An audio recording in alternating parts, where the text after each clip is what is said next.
The Council of Ministers convenes to work out the mechanisms to implement the national program included in President Al-Assad's speech to solve the Syrian crisis.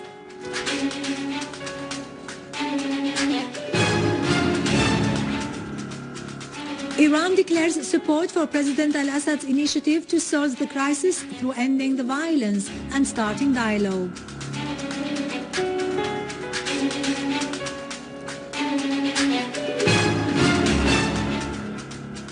Al-Qaeda Organization claims responsibility for the deadly attacks that erupted in Iraq at the end of last month.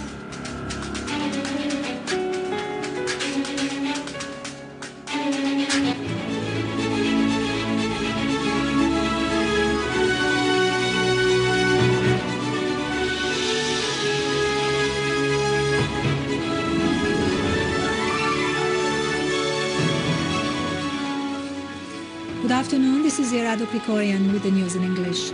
The Council of Ministers has started its convention to work out the necessary mechanisms and implement the national program and ideas included in President Bashar al-Assad's speech last Sunday to solve the crisis in Syria.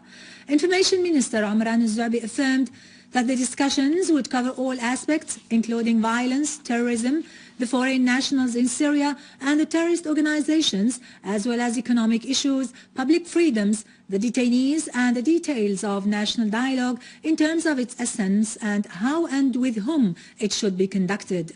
The Information Minister was astonished. How could some foreign ministers take a stand regarding the President's speech and the plan included before they had the time to get it translated? Azrabi pointed out that a committee to be formed by the Council of Ministers would start contact with all political, national and social figures preliminary to the convention of a national dialogue conference. He affirmed that all opposition forces are invited to take part in an unconditional national dialogue based on respect for the national sovereignty concept in all its meanings and principles. In reply to a question on the timing of President Al-Assad's speech, Mr. Azrabi said, the speech came at a time when circumstances became mature for presenting a comprehensive national program to transcend the crisis in Syria. Iran has reaffirmed its conviction that the best solution to the crisis in Syria is a political solution that starts with the halt of violence and a move towards national dialogue. The Iranian stand has been voiced by the Iranian Foreign Ministry spokesman Mehmanparast, who emphasized that no country is entitled to impose its will on the Syrian people or take decisions on their behalf. They should rather, he added, create a calm atmosphere for the Syrians to decide their own future. Mehmanparast said Iran attaches great importance to President Al-Assad's initiative, adding that his country has declared its support for the President's speech and initiative. Mehmanparast expressed hope that the American policy would change and move from a tendency to intervene in other states' affairs to respect for other people's rights. Agreed framework. Agreed that. The political parties, organizations and commissions have stressed the need to respond positively to the initiative that was included in President Al-Assad's speech. The People's Will Party has stressed that the President's initiative opens the way for a solution to the crisis in Syria, as it is based on a comprehensive national dialogue in which anti-foreign intervention forces take part. The party said, the initiative has outlined in detail a plan for the sake of reaching a consensus that combines as many forces from the regime and the opposition as possible to ensure an exit out of the crisis. Those who reject dialogue, the party said, will be responsible for the Syrian bloodshed. The People's Will Party added that dialogue should be public and open to discuss all issues, and the Syrian people are the side that should make the decisions. The Democratic Vanguard's party has stressed that President Al-Assad's speech represents a guide for national action away from foreign and Zionist regional and Arab equations. The party called on all honest Syrians and patriots to transcend pain and agony and work together for a Syria that is independent in its will, decision and policy. The National Reform Party has described the President's speech as reflecting a clear strategic vision to solve the crisis in Syria, as it preserves principles and rights and conveys a message to every Syrian citizen to take part in building the homeland.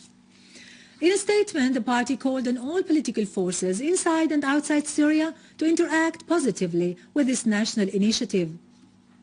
The National Youth Party has voiced hope that all Syrian national forces inside and outside Syria would respond to President Al-Assad's call, which was included in his speech, considering it as a positive step to solve the crisis in Syria.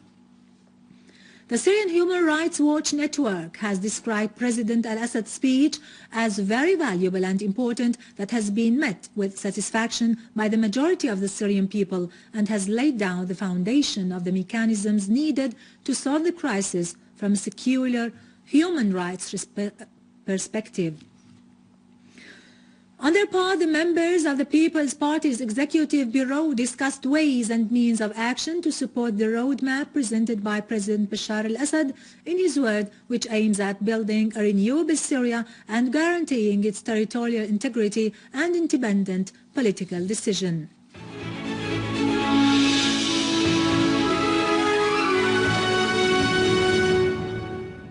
Our valiant armed forces continued its national task of clearing Hama and its countryside of the terrorist groups that wreaked havoc in the area. A unit of the Syrian Arab Army eliminated an armed terrorist group which has been launching handmade shells on the residents in Mehmanparast, Hama countryside. Among the terrorists killed there were Sulaiman Ibrahim Sulaiman and Murhaf Muhammad al-Shine.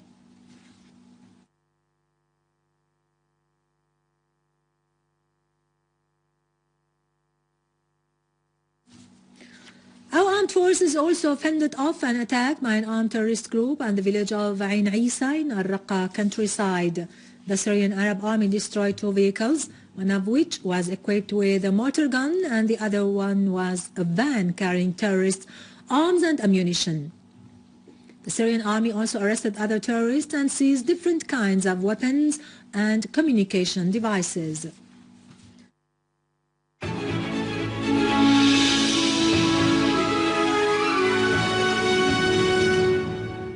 In Iraq, Al-Qaeda Organization has claimed responsibility for the deadly terrorist attacks that took place on the 31st of last December in a number of Iraqi cities and killing and wounding dozens of citizens. The organization said the operations, which spread in many provinces in Iraq, were executed by what he called the soldiers of Iraq's Islamic State. 23 people at least were killed, including 8 policemen, and 83 others were wounded in the operations that were carried out with explosive devices and booby-trapped cars.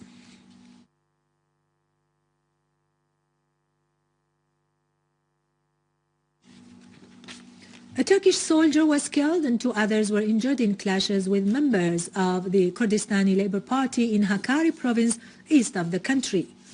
According to Turkish sources, several members of the Kurdistani Labour Party were trying to storm into a police station in Jokorja district when the clashes erupted. 12 members of the Kurdistani Labour Party were wounded. With this, we end our news for today. Thank you for watching. For more news about Syria and the region, and to view this bulletin again, you can always visit our website in English, syriaonline.sy. Now to latest business and market news with Nariman Qassam after a short break.